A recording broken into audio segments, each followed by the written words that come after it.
Audiolibros en 15 minutos. Suscríbete al canal y explora un nuevo libro cada día. La filosofía tiene tres dimensiones principales. Para esbozar la historia de la filosofía, debemos entender qué es, cómo funciona y qué busca lograr. Entonces, ¿qué es la filosofía? Desafortunadamente, no existe una definición universalmente aceptada. Los filósofos son un grupo notoriamente obstinado y argumentativo. Pero podemos llegar a una descripción satisfactoria con un poco de reflexión. Para empezar, los humanos son, en el lenguaje filosófico, seres finitos, criaturas mortales que ocupan un espacio limitado de espacio y tiempo. Y, a diferencia de otros animales, conocemos estos límites. Un perro o un león, por ejemplo, no tienen conocimiento previo de su muerte. Solo les preocupa el momento presente. Pero los humanos viven sabiendo que ellos, y sus seres queridos, morirán inevitablemente. Esta sombra de la muerte nos obliga a contemplar qué hacer con nuestro efímero tiempo en la tierra. También nos infunde un terror profundo, miedo a perder a nuestros seres queridos, miedo a lo desconocido, miedo a la nada. Esta angustia nos impide vivir una vida totalmente satisfecha, llena de amor y satisfacción. Y desde el principio, la filosofía y la religión han intentado ayudarnos a vencer este miedo, pero lo hacen de maneras completamente diferentes. La religión, y en particular el cristianismo, promete salvarnos del miedo a la muerte a través de la fe. Si tenemos fe en Dios, Él nos salvará al admitirnos en el cielo, donde nos reuniremos con nuestros seres queridos por la eternidad. La filosofía, por otro lado, promete salvarnos mediante el uso de nuestra propia lógica y razonamiento. Al tratar de entendernos a nosotros mismos, a los demás y al mundo que habitamos, la filosofía espera superar la ansiedad que rodea a la muerte.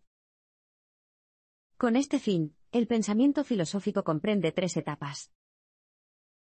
La primera es la teoría. Esto implica pensar profundamente sobre la naturaleza de la realidad. Sin embargo, nuestro conocimiento de la realidad se filtra a través de las herramientas que utilizamos para comprenderla, por lo que la teoría también estudia esas herramientas. ¿Cómo identificamos las causas de los fenómenos naturales?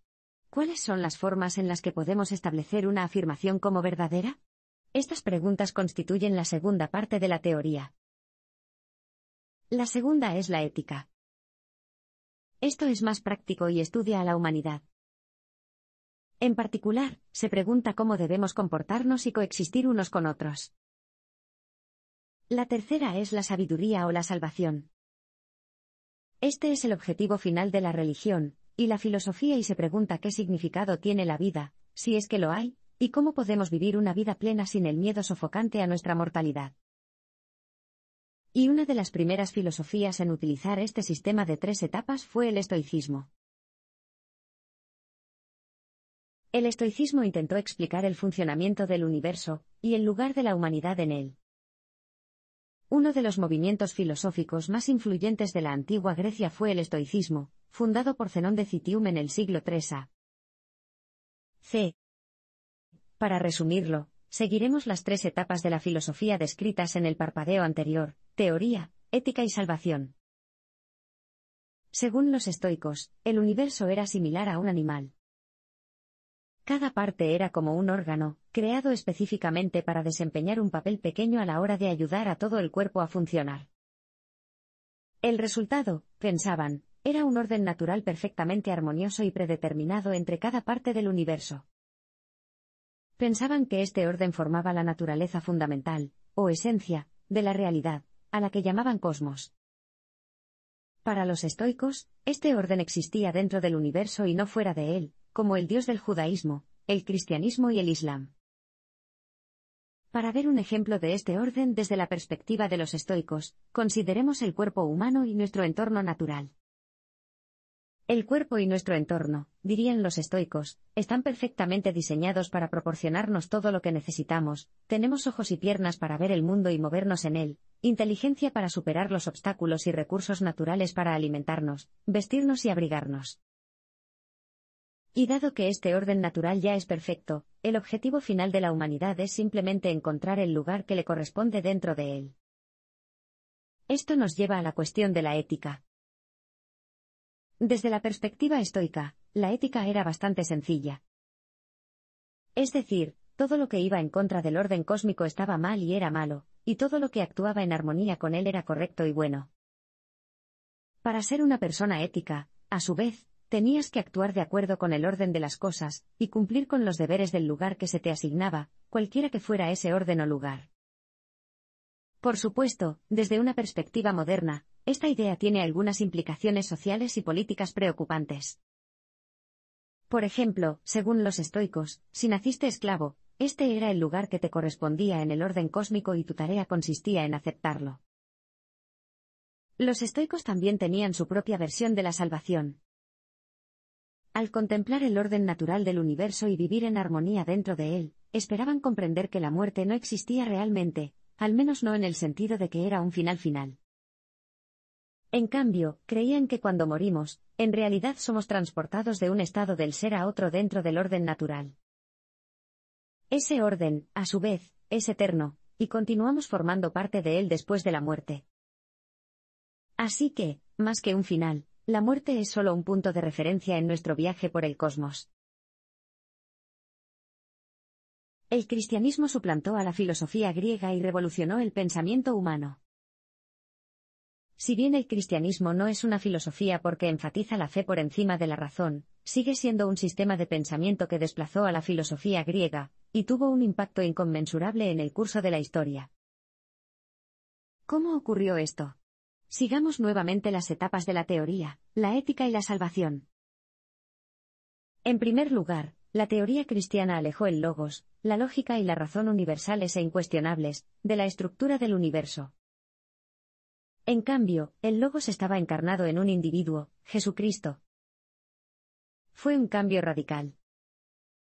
De repente, los logotipos no se encontraron en una estructura fría e independiente, sino en un único y extraordinario individuo. Y recuerde que la teoría también analiza las herramientas que utilizamos para entender la realidad. Una vez más, el cristianismo revolucionó el pensamiento. Argumentaba que para entender la verdadera naturaleza de las cosas era necesaria la fe, no la razón. Los cristianos deben poner su fe en Jesús, el centro del Logos, que habla en nombre del Creador Supremo. El cristianismo desarraigó las ideas sobre la ética de tres maneras, comenzando con el rechazo de la noción griega de una jerarquía natural. Según esta noción, la naturaleza nos regala de manera desigual cosas como belleza, fuerza y altura. Para los griegos, esta distribución desigual de los dones es una prueba de que algunos de nosotros nacimos para liderar y otros para seguir. Pero el cristianismo insistió en que estas desigualdades eran insignificantes. Lo que importaba, en cambio, eran las decisiones que tomábamos con lo que se nos había dado. Por lo tanto, todos teníamos la libertad de elegir cómo vivir, y estas elecciones determinaban cuán buenas y virtuosas eran nuestras vidas. Esta noción de libertad de elección fue la primera innovación que el cristianismo trajo a la ética occidental. Esto llevó a la segunda idea innovadora del cristianismo, que nuestro mundo espiritual interior era más importante que el mundo externo de la naturaleza. Por eso, durante los primeros días del cristianismo, los mártires estaban felices de ser ejecutados por su fe. En su mente, el reino exterior del hombre era inferior al reino interior de Dios. La tercera innovación ética fue la idea moderna de humanidad. Como los logos ahora estaban personalizados en la forma de Cristo, y la religión cristiana mantenía que todos eran criaturas de Dios iguales, se hizo fácil pensar en una raza humana universalmente igual. Por último, la doctrina cristiana de la salvación también era nueva. El cristianismo prometió a sus creyentes una forma personal de eternidad, la inmortalidad individual en el reino de los cielos. Permitió a los cristianos vencer su miedo a la muerte al creer que, después de la muerte, conservarán su personalidad y conciencia individuales y se reunirán con sus seres queridos. La revolución científica desató sistemas de pensamiento que condujeron a la filosofía moderna. En los siglos XVI y XVII, la humanidad hizo añicos sus concepciones anteriores de la realidad. Por ejemplo, en los modelos del universo desarrollados por astrónomos y matemáticos como Nicolás Copérnico, el cosmos era un vacío infinito, con la Tierra definitivamente no en su centro. Mientras tanto, siguiendo las teorías desarrolladas por físicos como Isaac Newton, la gente entendió que el universo estaba gobernado por fuerzas que podían medirse y calcularse con precisión.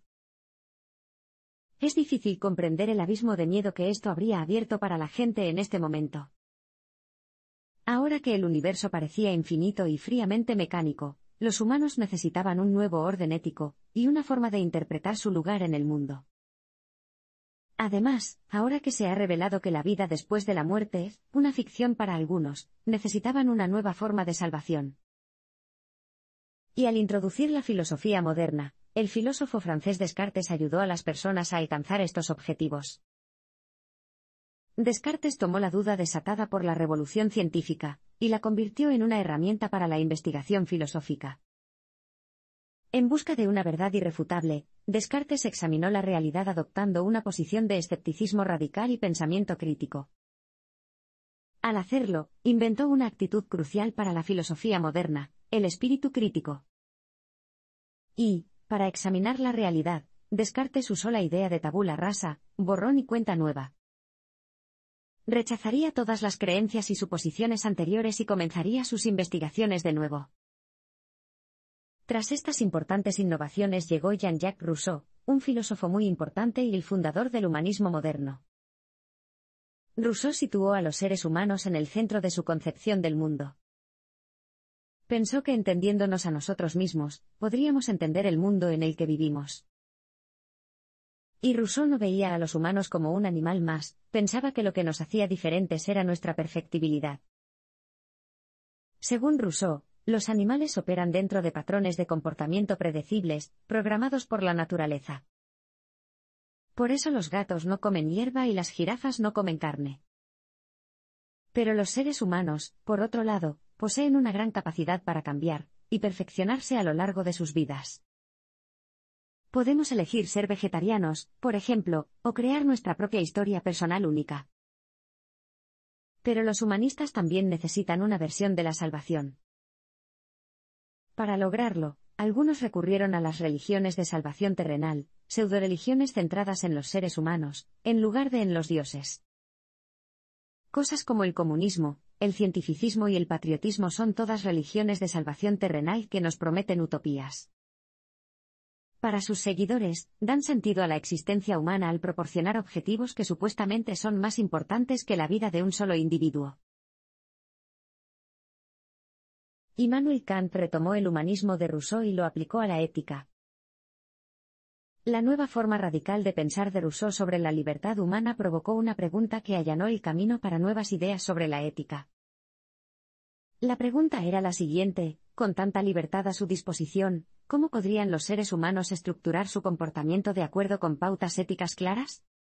El filósofo alemán Immanuel Kant abordó esta cuestión en el siglo XVIII, y desarrolló una teoría de la ética para un mundo nuevo en el que los humanos fueran considerados actores libres. Llegó a dos conclusiones que impactarían dramáticamente en el pensamiento moderno, y se convertirían en la base del humanismo moderno. En primer lugar, afirmó que la buena conducta ética depende de acciones desinteresadas, es decir, de una conducta que no esté impulsada por motivos personales y egoístas. Los seres humanos, como todos los demás animales, nacemos con un conjunto de impulsos naturales que nos impulsan a satisfacer nuestros deseos. Pero, a diferencia de otros animales, podemos ignorar estos impulsos. De esta manera, podemos desinteresarnos por nuestro beneficio personal. Para Kant, una acción verdaderamente ética, una acción verdaderamente humana, requiere que ignoremos nuestros impulsos egoístas y adoptemos una actitud de desinterés. Tenemos que trabajar para lograrlo en nuestra vida diaria, y elegir hacerlo libremente. Si nos vemos obligados a actuar, el aspecto ético de la acción queda invalidado. En segundo lugar, Kant insistió en que una acción ética es aquella dirigida hacia un bien común universal. Esto significa que el buen comportamiento ético es aquel que no está vinculado a los intereses de su familia o nación, sino a una humanidad compartida. Al dirigir nuestras acciones hacia un bien común, utilizamos nuestra libertad de elección para tomar decisiones desinteresadas que benefician el bienestar de la humanidad. Al hacer esto, nos distanciamos de nuestros impulsos primitivos y egoístas y nos acercamos a la humanidad en su conjunto. En la concepción de la ética de Kant, a diferencia de la de los estoicos, ya no intentamos ajustarnos al orden natural de las cosas en nuestras acciones, de hecho, al superar nuestros deseos naturales, tratamos de oponernos a él. Kant calificó este deber con la humanidad por encima de la naturaleza como un imperativo categórico, es decir, un mandamiento incuestionable. La necesidad de tal mandamiento proviene del hecho de que estamos tratando de resistir nuestros impulsos naturales. Después de todo, si estuviéramos programados naturalmente para anteponer a la humanidad a nosotros mismos, no necesitaríamos que nos dijeran que lo hagamos. Estas ideas formaron la base del humanismo moderno, una base que Friedrich Nietzsche destruiría en el siglo XVIII.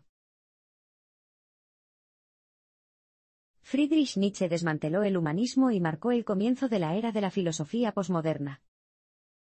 Hasta ahora, hemos visto varios momentos decisivos en el desarrollo del pensamiento occidental. Pero no podemos hablar de revoluciones filosóficas sin mencionar al filósofo alemán Friedrich Nietzsche. Podemos leer la filosofía de Nietzsche como una cruzada contra lo que él llamó nihilismo. Para Nietzsche, todas las doctrinas, desde el cristianismo y el humanismo hasta el socialismo, suponen que hay un mundo mejor, y que debemos dejar de lado el momento presente en favor de luchar por él. Todos tenían utopías por las que trabajar, y cosas que valoraban más que la vida cotidiana, como Dios y la humanidad. Nietzsche vio que esto destruía y negaba la importancia, y el valor de la vida tal como es. El nihilismo era, para Nietzsche, una negación de la vida. Nietzsche pasó su vida intentando exponer la futilidad del nihilismo. Para ello, su filosofía insiste en que no hay utopías ni valores que den sentido a la vida. En cambio, el significado de la vida es la vida misma. En otras palabras, la vida no depende de otra cosa, de algo superior a ella, para darle sentido, más bien, la vida se da sentido a sí misma. Además, Nietzsche vio el mundo como compuesto de dos fuerzas diferentes, reactiva y activa. Además, estas fuerzas eran caóticas y siempre estaban en conflicto, el mundo nunca podría reducirse a las ideas griegas de armonía. Las fuerzas reactivas funcionan únicamente negando y reprimiendo otras fuerzas. Al pretender representar verdades ideales que son superiores a las de los humanos, la religión, la ciencia y la filosofía moderna reaccionan contra la vida humana ordinaria. En otras palabras, para funcionar eficazmente, estos sistemas de pensamiento devaluaron nuestras realidades cotidianas. Lo mismo ocurre con la lástima, el arrepentimiento y la duda, estas emociones prosperan al degradar la vida, es decir, al reaccionar contra ella. Sin embargo, las fuerzas activas no necesitan reprimir a otras fuerzas. El arte es el hogar natural de las fuerzas activas porque abre nuevas perspectivas sin necesidad de demostrar que sus predecesores estaban equivocados. Si bien se puede decir que el comunismo tiene razón y el racismo está mal, no se puede decir en serio que Picasso tenía razón y Monet estaba equivocado. Pero Nietzsche no argumentó que debamos eliminar las fuerzas reactivas en favor de las fuerzas activas, en cambio, sostuvo que debemos esforzarnos por equilibrar estos dos tipos de fuerzas. Cuando lo hacemos, la vida se vuelve más vívida y vibrante. Nietzsche denominó voluntad de poder al deseo activo de lograr un equilibrio perfecto de fuerzas. Si podemos enseñar a nuestras fuerzas activas y reactivas a cooperar, viviremos la vida de manera intensa y plena, sin que nuestras fuerzas reactivas del arrepentimiento y la duda sobre nosotros mismos nos separen. Nietzsche llamó a este logro el gran estilo, su versión de la salvación.